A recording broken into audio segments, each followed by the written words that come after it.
Welcome to Amelia Island Microgreens.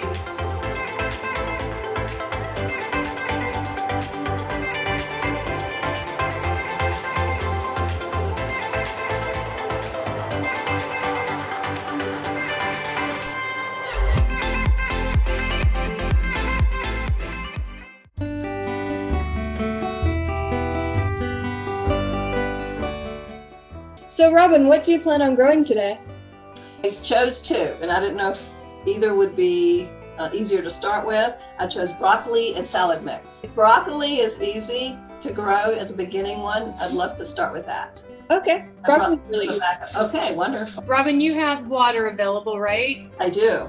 Would you go ahead and pour it into a container and let's go ahead and test it for its alkalinity. Okay. So I just poured it into a glass container. Is that good? Yeah, perfect. Okay. And I have my pH strips. Your directions are awesome. And you'll need the directions because it's got the scale to compare. All right. And thanks for the feedback. Yeah, on the thank you. Yeah, this is so great. We love to hear good feedback and even the negative if it helps us learn. Oh, of course. This is different from what I'm used to. This skin goes down the colors. Yep, just dip it in for a couple seconds and then dip it out. And then hold it up to the scale. I don't know how to read it with the different colors though. That's what I'm... So you just use all four colors and see where it fits best on that scale. Oh, got it. That's right. The best is to be like right in the middle. Okay, it looks like it's pretty close to 7 because of that green. Nice. There's no other green except, of course, right there, neutral. If the water was acidic, what would you do to correct it? You would put baking soda. Just a small amount of baking soda little and bit. keep testing it. Yeah. Ta-da! Already. You came prepared. Wow. Just in case. And if it's alkaline? Lemon or vinegar. Perfect. But just a small amount. Ta-da! Perfect. I love it. Fill up your little spray bottle. Okay. And also, if you're using the same source of water, you won't need to constantly test that, unless like your source of water's changed or something along the line of that. Okay, super. All right, so go ahead, bring your tray up. Okay. You see that you have your Coco Coir already positioned. Okay, so then the next step is to slowly pour the water that you have in your cup right on your Coco Coir. And that's good right now. Just let it soak up, and it should start to expand like the washcloths that are all compressed, and then the water decompresses them. Do you see it growing? Yeah. This is my favorite part. Yeah. This is fun. So then pour some more whenever it starts to look like it's not quite as wet as it was. One of the cool things about Coco Coir is it's just sterilized coconut husk pressed into little pucks. Yeah. It's really neat. So why do you choose Coco Coir instead of soil? So one of the reasons why you would do that is because, one, it's sterile, and we don't really need anything else because the nutrition is coming from the seeds, sun, and water, and soil tends to have a lot of pathogens, and that's one of the challenges with growing vegetables and fruits is that the pathogens can lead to some undesirable things, especially when you're eating so close to the seed. You know, if it was growing out in your yard, it may not be an issue as it reaches full maturity. What else could happen if you were using soil indoors? Bugs can lay their eggs and then hatch, and that's not fun either. So insects wouldn't lay eggs or hatch in this? No, it would be a lot less likely that they would. So we're talking about previous bugs, and then they package it, and the eggs are in the soil. So that. Oh, got it. So you're not going to have that with this. Yeah, bugs can get in there. If you have bugs in your house, I'm not saying that they won't get in the Coco Coir.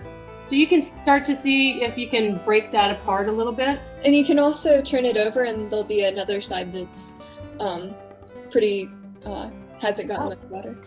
Pretty fun. So you can see if you can start crumbling that up a little bit now. Should I wear gloves for the last so I don't have to go wash my hands, or does it wipe off pretty well? I brought gloves just in case so I didn't have to lift Go this ahead. up. with gloves? It's about the same consistency as soil, so if you would normally use gloves because you don't like the feel of soil, then yeah, I'd recommend gloves. So I just break it apart? Still pretty dry. Go ahead and just keep pouring water on it. Okay. Well, you came totally prepared. I did. I was trying to think of everything I could possibly need. Ooh, look at this. Now it's breaking up. Still a bit dry, so it'll still need a little bit more water. So yeah, somewhere between 2.5 cups is what we've seen generally. All right, I'm going to go ahead and finish, but that's just 2 cups. And I'll get a little more handy in case. Each Coco Coir puck tends to have like its own specific personality. Yeah. Oh, does it? Yeah, in terms of like how much water it requires and stuff like that. Well, as soon as these are ready, I plan to go back to eating those little sweet potato sandwiches. Oh, with I was microgreens? making. Yeah, it's just Nice. two slices of sweet potato that I roasted in the oven about 10 minutes, and then I put a slice of tomato on each piece. I put a slice of cheese on each piece, and then I smash a bunch of microgreens in the middle. Which is your favorite microgreen so far? Well, I haven't tried a lot of them, but I do love the broccoli. And I like the salad mix. I went for those. I've never tried collards, and that was in this package you gave me. Oh, yeah. And I love cooked collards, so I'm really eager. I can't imagine there's a microgreen I wouldn't like, honestly. Do you like spicy? Do I like what? Spicy? Spicy stuff? That's the only one that if it goes over, a little too spicy, I might not. But I think I probably would. I mean, like radish, which has a kick to it. There's one that you have that I've hesitated. That I need to, yeah, the wasabi, because I've tried wasabi peas and they're way too hot. So I don't know if the wasabi microgreens, since I'm just a newbie, I was starting off with what I knew I liked.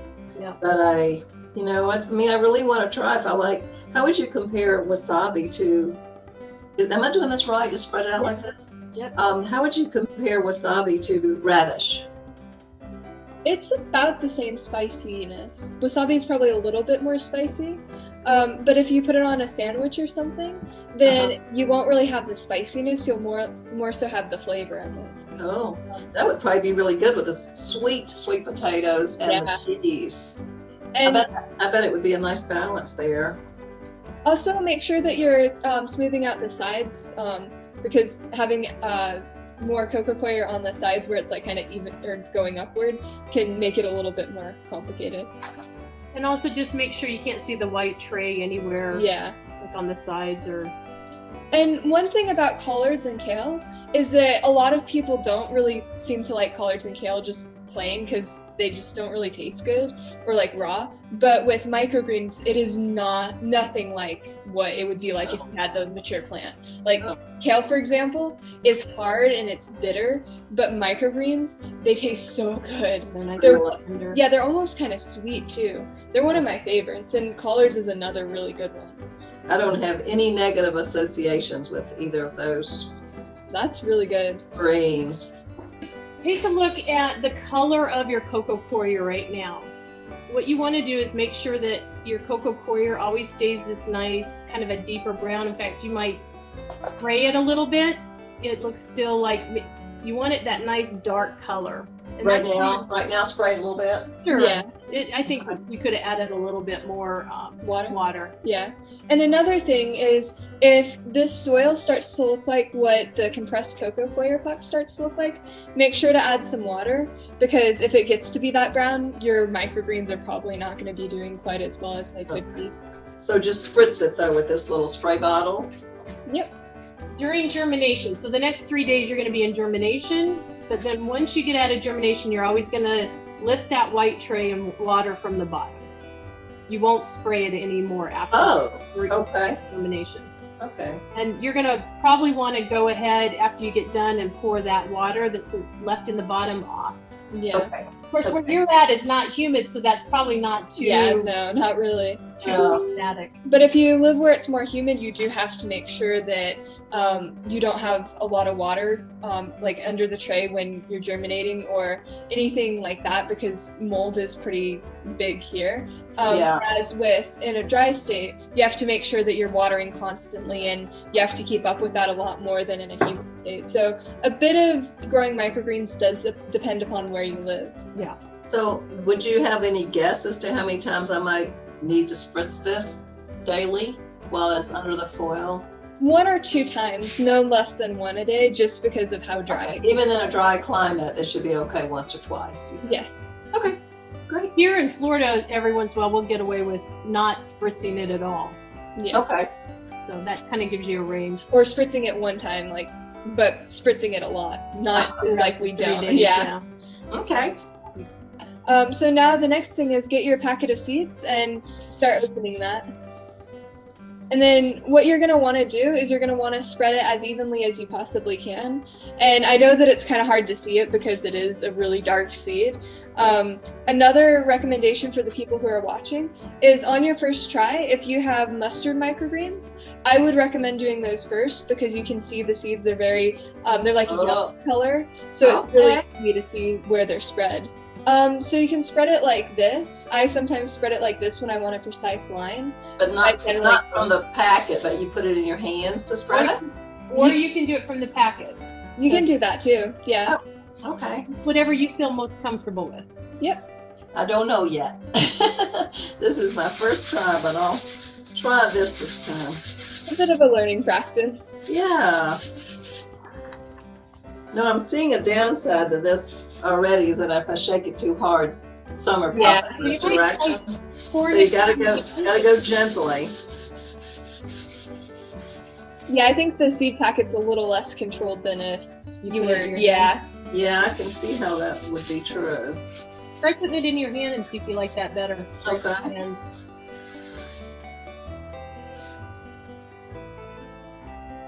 yeah, that's more control for sure. And I feel more like a farmer. Yeah. Ooh, there's a lot more than I thought. Yeah, there's a lot of seeds in there, and make sure that you use all the seeds because they've been weighed out for each thing of microgreens. Okay. And try not to get them super clumped up, but they are meant to be dense because that's how microgreens are grown. It might seem like, oh my goodness, I have so many seeds right now, but once it starts to grow, you'll be like, okay, that makes sense why they're so compact. You found all of these great, I mean, the packets, the information, everything that you packed in here is so amazing. Down to the little spray bottle, it's so nice. oh, You did a really great job of putting this kit together. if somebody spreads their seeds and they have a clump in one area, what can they do? So if they notice immediately and they're still spreading their seeds down, they can kind of move their seeds a little bit. Like But with your finger? yeah, with your finger or something. But once you get to like germination and like further on, you might have to just like move them apart. And if there's mold on the little pieces, you'll probably have to throw that away.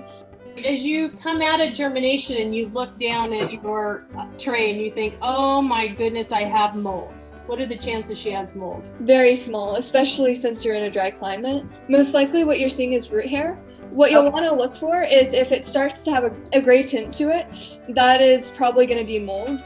But if it's just a white, like a really bright white, then that's not mold at all. So if you spritz that white part, it will disappear. The root hairs will. Okay, great. If it's mold, it won't disappear. And I would assume that if I have any questions, I could just take a photo of it and send a text and go, is this normal?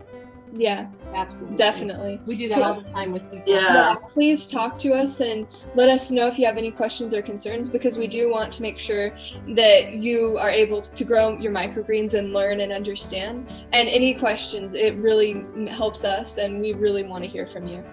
Okay. So do I spritz now on top of the seeds? Yep. Okay. That's exactly what you do. I did read your directions. They're awesome. Thank you so much. But it's really helpful having you walk me through it, because you're telling me little things that, I mean, like root hairs and white, because these things are what, it's hard to write out in directions. Yeah. How many pumps or whatever. Especially since some people pump just a little bit and then some people like pump a lot more. Yes. Also, we know that you're in a dry climate, so Yeah. we need to make sure it's really. Think that's good? Yeah, that looks good. Okay. So then, were you able to get aluminum foil or like some kind of towel to put over? Oh yeah. Ah! Okay, so what you're going to want to do is you're going to want to put on the side that's going to where the microgreens are, you're going to want to spray that a little bit to help keep the humidity in there. This is so cool. And then you flip that over, and then you can fully seal it.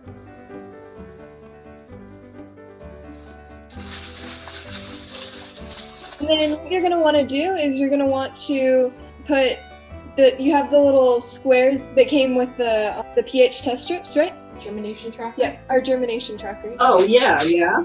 The reason we made the germination trackers is because we could never, we'd always be like, has it been 2 or 3 days? Did we spritz it or didn't? Did we water today? And so this was a way for us to track that. You That's can always, a great idea. You can always, if you want, get a Sharpie and just write that on the tin foil. But this is like a little bit more of a smaller, more compact, easy to read way to. Oh, I like this. So this is broccoli.